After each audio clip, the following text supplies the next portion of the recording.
శివోహం భక్తి ఛానల్కి స్వాగతం అండి. అందరికీ నమస్కారం.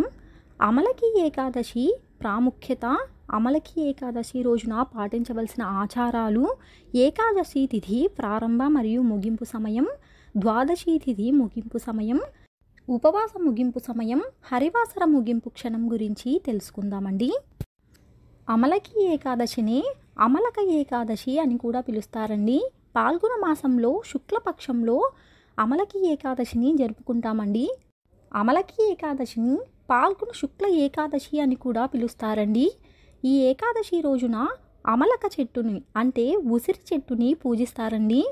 ఈ ఏకాదశి రోజున ఉసిరి చెట్టులో శ్రీ మహావిష్ణువు ఉంటారని పురాణ వచనం అండి. ఈ ఏకాదశిని ఆచరించే వారు పాపాలను ఈ ఏకాదశి తొలగిస్తుందని నమ్మకం అండి. అందువలననే ఈ ఏకాదశిని పాపనాశిని ఏకాదశి అని కూడా పిలుస్తారండి. 2024 సంవత్సరంలో అమలకి ఏకాదశి శ్రీ శోభకృత్నామ సంవత్సరం ఉత్తరాయణం పాల్గొన మాసం శుక్లపక్షం శిశిర ఋతువు సూర్యోదయం మార్చి 20, 2024 బుధవారం ఉదయం 6:34 సూర్యాస్తమయం మార్చి 20, 2024 సాయంత్రం 6:34 ఏకాదశి తిథి ప్రారంభ సమయం మార్చి 20, 2024 బుధవారం అర్ధరాత్రి 12:22 ప్రారంభమవుతుందండి. ఏకాదశి తిథి ముగింపు సమయం మార్చి 21, 2024 గురువారం అర్ధరాత్రి 2:23 ముగుస్తుందండి.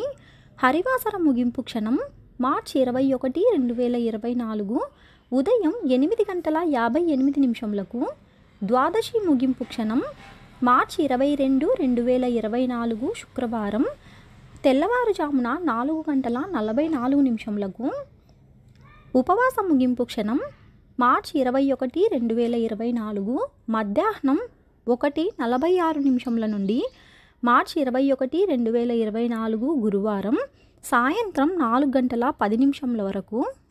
అమలకి ఏకాదశి ప్రాముఖ్యత. ఈ పవిత్రమైన రోజున ఉపవాసాన్ని తప్పకుండా పాటించాలండి. ఈ ఏకాదశిని ఆచరించడం ద్వారా విష్ణుమూర్తి నివాసమైన వైకుంఠానికి చేరుకుంటారని నమ్మకమండి. అమలకి ఏకాదశి యొక్క ఆచారాలు మరియు ప్రాముఖ్యత బ్రహ్మాండ పురాణంలో ప్రస్తావించబడి ఉన్నదండి. గోవింద ద్వాదశిగా గుర్తించబడిన అమలకి ఏకాదశి తర్వాత రోజు కూడా అత్యంత అదృష్టంగా భావిస్తారండి. హిందూ పండుగలకు సంబంధించిన అమలకి ఏకాదశి రోజు పవిత్రమైన ఏకాదశిగా భావిస్తారండి. ఈ అమలకి ఏకాదశి రోజున తప్పకుండా ఉసిరి చెట్టును పూజించాలండి. అలాగే లక్ష్మీదేవిని కూడా పూజించాలండి.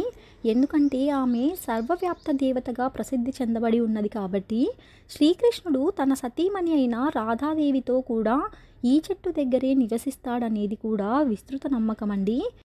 మంచి ఆరోగ్యం మరియు సంపదను పొందేందుకు ఈ అమలకి ఏకాదశి రోజున ఉసిరి చెట్టును తప్పకుండా పూజించాలండి. అమలకి ఏకాదశి రోజున పాటించవలసిన ఆచారాలు. అమలకి ఏకాదశి రోజున సూర్యోదయానికి ముందే మేల్కొని ప్రాతకాల కర్మలను ముగించుకొని విష్ణువు మరియు పవిత్రమైన ఉసిరి చెట్టును పూజించాలండి. మరణం తర్వాత మోక్షాన్ని పొందాలనే ఉద్దేశంతో నువ్వులు మరియు నాణాలతో సంకల్పాన్ని తీసుకుంటారండి. విష్ణుమూర్తిని ఆరాధించిన తరువాత ఉసిరి చెట్టును పూజించాలండి. పవిత్రమైన చెట్టుకు నీరు, గంధం, పువ్వులు మరియు అగరబత్తులను సమర్పించాలండి. వీలైతే ఉసిరి చెట్టు కింద ఒక బ్రాహ్మణునికి ఆహారాన్ని అందించాలండి. ఉసిరి చెట్టు అందుబాటులో లేకుంటే పవిత్రమైన తులసి చెట్టును కూడా పూజించవచ్చునండి. ఈరోజు కఠినమైన ఉపవాసాన్ని పాటించాలండి మరియు ఉసిరికాయతో చేసిన ఆహారాన్ని మాత్రమే తినవచ్చునండి. ఇవాళ ధాన్యాలు మరియు బియ్యంతో చేసిన ఆహారానికి దూరంగా ఉండాలండి మరియు పాక్షిక ఉపవాసాన్ని కూడా పాటించాలండి. ఈ వ్రతాన్ని ఆచరించే వారు పూజా క్రతువులు ముగించిన తరువాత అమలకి ఏకాదశి వ్రతకథను కూడా వినాలండి. అమలకి ఏకాదశి రోజున రాత్రంతా జాగరణ చేసి విష్ణువు నామాలతో భజనలు ఆలపించాలండి. ఇలాగా అమలకి ఏకాదశి వ్రతాన్ని తప్పకుండా పాటించాలండి. తెలుసుకున్నాం కదా అండి అమలకి ఏకాదశి గురించి. మరొక వీడియోలో మళ్ళీ కలుసుకుందామండి. సెలవు మరి, స్వస్తి.